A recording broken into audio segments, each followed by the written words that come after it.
అమ్మవారి యొక్క 108వ నామం. షట్చక్రోపరి సంస్థితాయై నమః.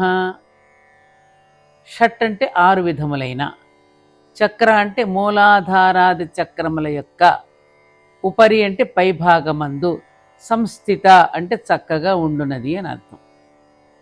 అంటే ఉపాసకుడి యొక్క సాధనలో కుండలిని శక్తి అనే అమ్మవారు సుషుమ్నా మార్గం గుండా మూలాధారాది షట్చక్రాలను అధిగమించి వాటన్నిటినీ పైన ఉన్న సహస్రార పద్మంలోని సుధాసాగరంలో, అంటే శ్రీనగరంలో, అంటే మణిద్వీపంలో ఉండే చింతామణి గృహంలో శివుని పర్యంకం మీద హాయిగా స్థిరంగా ఉంటుంది. కాబట్టి షట్చక్రోపరి సంస్థిత అని ఈ నామం చెప్పబడింది. అంటే 6 చక్రాలకు పైన చక్కగా ఉన్నది అని ఈ నామానికి అర్థం.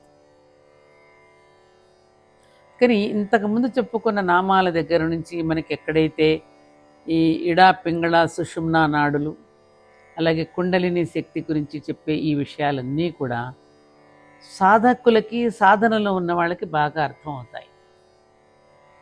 అలాగని మనం సాధనలో లేం కదా అని మనకు అర్థం కావాలని వదిలేయకూడదు. అందుకే పదే పదే దీనిని మనం అధ్యయనం చేస్తూ ఉన్న కొద్దీ మనల్ని కూడా అటువంటి సాధనా మార్గంలో నడిపిస్తూ అమ్మవారి యొక్క దర్శనం మనం చేసుకోవడానికి మనకు అవకాశం కలిగిస్తుందన్నమాట. అంటే మనల్ని కింద స్థాయి నుంచి పై స్థాయికి తీసుకువెళ్తుంది.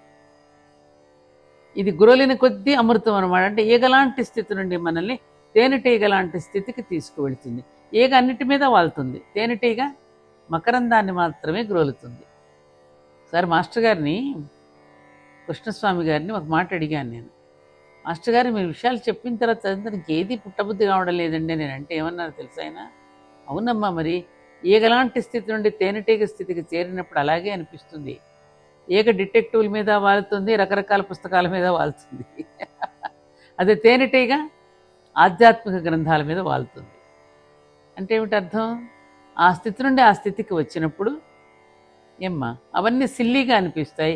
ఇది ఇక్కడికి వచ్చేసరికి అనుభూతిగా కలిగించి మనలో ఉన్నటువంటి దైవాన్ని మనం దర్శించుకోవడానికి మనకు అవకాశం కలుగుతుంది. అమ్మవారి యొక్క ఆలయంలో ప్రవేశించినప్పుడు అర్ధమండపంలో నిలబడి ముందుగా గంట మ్రోగించి అమ్మకు నమస్కరిస్తాం. అలాగే అమ్మవారి యొక్క నామాలలో ప్రవేశించే ముందు గంట మ్రోగించండి.